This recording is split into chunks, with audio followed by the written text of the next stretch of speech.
नमस्कार। भारत के 13वें प्रधानमंत्री रहे डॉक्टर मनमोहन सिंह का कल 26 दिसंबर 2024 की रात्रि को दिल्ली में निधन हो गया। उनका अंतिम संस्कार कल 28 दिसंबर को पौने 11 बजे निगम बोध घाट में पूरे राजकीय सम्मान के साथ किया जाएगा। डॉक्टर मनमोहन सिंह भारत के ऐसे पहले प्रधानमंत्री थे जो विश्वविख्यात अर्थशास्त्री थे, बहुत विनम्र थे और सादगी भरा जीवन जीते थे और पूरे विश्व में अंतर्राष्ट्रीय स्तर पर उनकी बड़ी ख्याति प्राप्त थी।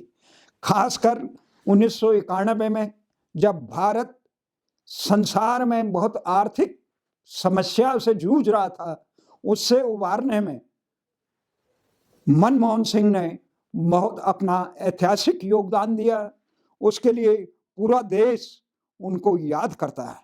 आज दलगत राजनीति से ऊपर उठकर भारत के प्रधानमंत्री नरेंद्र मोदी से लेकर कांग्रेस की वरिष्ठ नेता सोनिया गांधी, अध्यक्ष राहुल गांधी सहित तमाम नेताओं ने उनको अपनी श्रद्धांजलि अर्पित की। मनमोहन सिंह ऐसे पहले नेता थे जिनको अमेरिका सहित तमाम देशों के राष्ट्राध्यक्ष न केवल प्रधानमंत्री के तौर पर, अभी तो उनके अर्थशास्त्र में विशेष निपुणता के लिए उनको सम्मान देते थे, आदर देते थे। उन्होंने जिस प्रकार से 22 मई 2004 से लेकर 26 मई 2014 तक देश के प्रधानमंत्री का कार्यभार संभाला। इससे पहले वे भारत के वित्त मंत्री के रूप में उन्हें भारत की अर्थव्यवस्था को दिशा देने का काम किया। 21 जून 1991 से 16 मई 1996 तक नरसिम्हा राव के मंत्रिमंडल में। इसके साथ वे 15वें भारतीय रिजर्व बैंक के गवर्नर भी रहे और उनका जन्म 26 सितंबर 1932 में अविभाजित भारत के गांव में चक्रवाल जिला जो पंजाब में, जो वर्तमान समय में पाकिस्तान में है, आज के पाकिस्तान में है, वहाँ उनका जन्म हुआ। और राजनीतिक दल वो तमाम संकीर्णता से ऊपर उठकर वो अखिल भारतीय कांग्रेस के ताउम्र सदस्य रहे और उनकी धर्मपत्नी गुरुशरण कौर ने ताउम्र उनका बहुत साथ दिया। ये तमाम उनकी शिक्षा दीक्षा इस देश में विशिष्ट रूप से उन्होंने संसार के तमाम बड़े विश्वविद्यालयों में शिक्षा दीक्षा ग्रहण की और जीवन का ये पंजाब विश्वविद्यालय में उन्होंने इस स्नातक और स्नातकोत्तर की पढ़ाई की। कैम्ब्रिज विश्वविद्यालय में उन्होंने पीएचडी की। तत्पश्चात उन्होंने ऑक्सफोर्ड विश्वविद्यालय में एमफिल किए और उन्होंने कई पुस्तकों का लेखन भी किया। वो ख्याति प्राप्त अर्थशास्त्री थे। पंजाब विश्वविद्यालय के बाद वो दिल्ली स्कूल ऑफ इकोनॉमिक्स के प्रोफेसर भी रहे और संयुक्त राष्ट्र व्यापार और विकास सम्मेलन सचिवालय में सलाहकार के पद पर रहे। 1987 से 1990 तक जिनेवा में साउथ कमीशन के सचिव रहे। 1971 में वे भारत के वाणिज्य एवं उद्योग मंत्रालय में आर्थिक सलाहकार भी रहे। 1972 में उन्हें वित्त मंत्रालय का मुख्य आर्थिक सलाहकार भी बनाया गया। उनको प्रधानमंत्री बनाने में कांग्रेस की तत्कालीन अध्यक्ष सोनिया गांधी का महत्वपूर्ण योगदान रहा। ये तमाम उपलब्धियों के बावजूद उनका जो अपने जीवन में काल में जो भारत में 5 महत्वपूर्ण कार्यों के लिए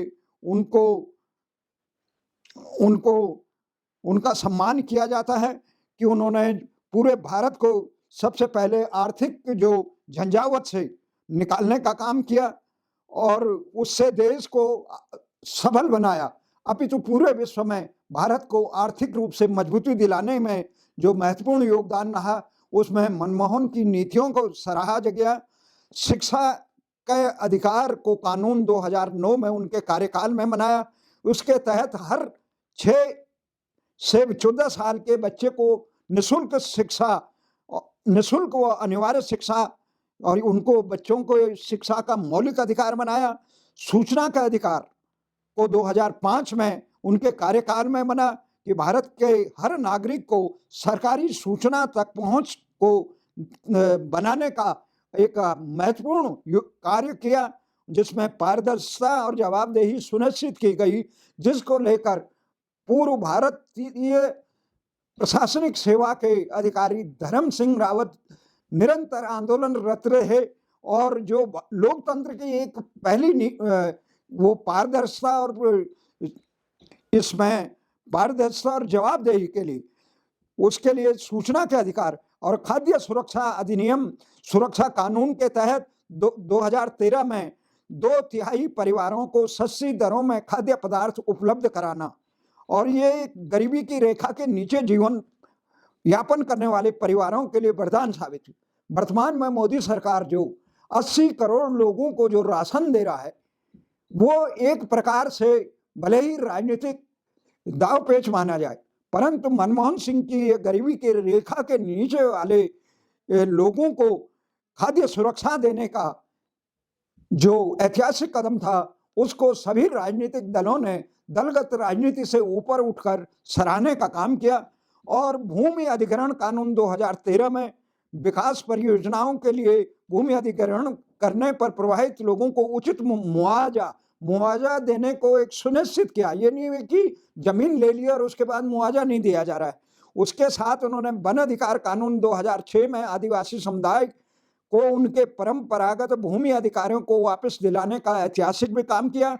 और मनरेगा जो योजना है 2005 में डॉक्टर में महात्मा गांधी राष्ट्रीय ग्रामीण रोजगार गारंटी अधिनियम लागू किया, जिससे पूरे देश में हर ग्रामीण परिवार को 100 दिन का रोजगार का अधिकार गांवों में दिया गया, जिससे ये माना जा रहा था, ये इस उद्देश्य से लिया गया गांवों में जो रोजगार न होने के कारण जो पलायन की समस्या से देश के गांव जूझ रहे हैं और शहरों पे इसका भारी प्रभाव पड़ रहा है, उससे मुक्ति दिलाने में महत्वपूर्ण योगदान डॉक्टर मनमोहन सिंह का रहा। आर्थिक योगदान 1991 में संकट के समय वित्त मंत्री के रूप में उसने उदारीकरण की राह पे ले जाने और वैश्विक मंच में नई पहचान दिलाने का बहुत महत्वपूर्ण काम किया। ये तमाम काम एक साधारण जो सरकार का ट्रैक चल रहा है, और उनको श्रद्धांजलि के एक भारतीय नागरिक के रूप में, वो अतिवादी रूप में नहीं रहे, उन्होंने देश के एक नागरिक के लिए समर्पित नागरिक के राष्ट्र के संविधान के तहत नागरिक दायित्वों का निर्वहन करते हुए अपने पद पर आसीन होके और तमाम विवादों से हटकर वो राष्ट्र को एक मजबूत बनाना चाहते थे। जो अमेरिका से उन्होंने परमाणु समझौता किया, भले ही उस पर सत्ता पक्ष में ही सप्रंग में ही कई विवाद रहे, वामपंथी दलों ने उसका विरोध भी किया, परंतु वो अपने दृढ़ निश्चय में वो भारत को एक परमाणु महाशक्ति बनाना चाहते हैं। ये तमाम चीजें आज प्यारा उत्तराखंड परिवार डॉक्टर मनमोहन सिंह के निधन पर सामान्य जो राजनीति से हटकर वो एक मौनी बाबा के नाम पे जाने जाते थे, मौन रह के अपना कार्य करते थे। वो किसी विवाद किंतु परंतु और व्यर्थ की बयानबाजियों और भाषणबाजी पर विश्वास न करके केवल काम पर विश्वास करते थे। उनकी 3 बच्चियां हैं और वो देश विदेश में अपने पिताजी के चरण कदमों पे चलकर अपना कीर्तिमान स्थापित कर रहे हैं। पर जहां तक ये बात है कि प्रधानमंत्री का पद, देश में हमारा ये मानना है कि कोई भी महत्वपूर्ण पद व्यवस्था किस प्रकार से चली। आप मनमोहन सिंह बहुत ईमानदार व्यक्ति थे, बहुत सरल व्यक्ति थे, भ्रष्टाचार से दूर तक का रास्ता नहीं था, परंतु देश को इस प्रकार के एक नेतृत्व चाहिए जो देश को गुलामी की जंजीरों में जकड़े, मानसिकता से जकड़े हुए देश को 77 साल बाद भी देश को अपना नाम, अपनी भाषा के साथ गुलाम मानसिकता यहाँ पर इससे उभरने के लिए काम किया है। परंतु ये देखा जाए, मनमोहन सिंह जी की शिक्षा दीक्षा अन्य राजनेताओं की तरह वो भी अंग्रेजों के, खासकर अंग्रेजी परंपराओं के बहुत सराहना करते थे। परंतु भारत को इस प्रकार का नेतृत्व चाहिए जो देश को भारतीय संस्कृति के अनुरूप, भारतीय मूल्यों के अनुरूप देश को आगे चलाए जा सके। हमारा ये मानना है कि देश के शासक, उसकी व्यक्तिगत धारणाएं, किसका जीवन कैसा हो, लेकिन वो आम जनता को किस प्रकार का शासन देता है।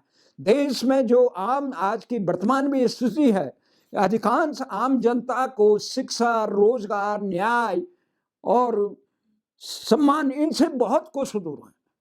आम जनता को बच्चे स्कूलों में इतनी बड़ी शिक्षा व्यापार, चिकित्सा व्यापार और न्याय व्यापार तो इस हो गया कि गरीब आदमी उस तरफ देख नहीं सकता है। और सरकार की भ्रष्टाचार, रोजगार की ऐसी नीतियां हैं कि आम आदमी को रोजगार मिलने में पढ़ाई लिखाई करने के बाद ठेकेदारी व्यवस्था इस ढंग से उदारीकरण के नाम पर देश में थोप दी गई, उससे देश के युवाओं में काफी निराशा है कि किस प्रकार से युवाओं को एक रोजगार की सुनिश्चित। और देश में खासकर जो उन्होंने मनरेगा की योजना बनाई थी देश के देहातों में, वो योजनाएं जिस सरकारी तंत्र के भ्रष्टाचार से कैसे उबारा जाए, इसमें निगरानी का महत्वपूर्ण काम होना चाहिए था। हमारा ये मानना है जो काम लीबिया के कर्नल गद्दाफी ने अपने यहाँ, और भूटान की सरकार दे रही है, फिनलैंड की सरकार दे रही है अपने बच्चों को निःशुल्क अनिवार्य शिक्षा, और राष्ट्रवादी मूल्यों की भारतीय भाषाओं में शिक्षा देनी चाहिए। संसार के अधिकांश देशों में ये हो रहा है, परंतु भारत में ये चीज से कोसों दूर है। ये एक स्वप्न बन गया है। सरकार के जो शासक होते हैं उनका व्यक्तिगत जीवन कैसा भी रहे, परंतु उसका कार्यकाल देश की आम जनता को क्या देता है। अभी देश में राम राज्य के नाम पे राम राज्य का शासन आना चाहिए कि किस प्रकार से जनता एक महंगाई से, कुशासन से, भ्रष्टाचार से, सरकारी तंत्र की जो जन विरोधी नीतियों के कारण से जीवन त्रस्त है, उससे उबर सके। ऐसी स्थिति में हम डॉक्टर मनमोहन सिंह जी को आज श्रद्धांजलि देते हैं।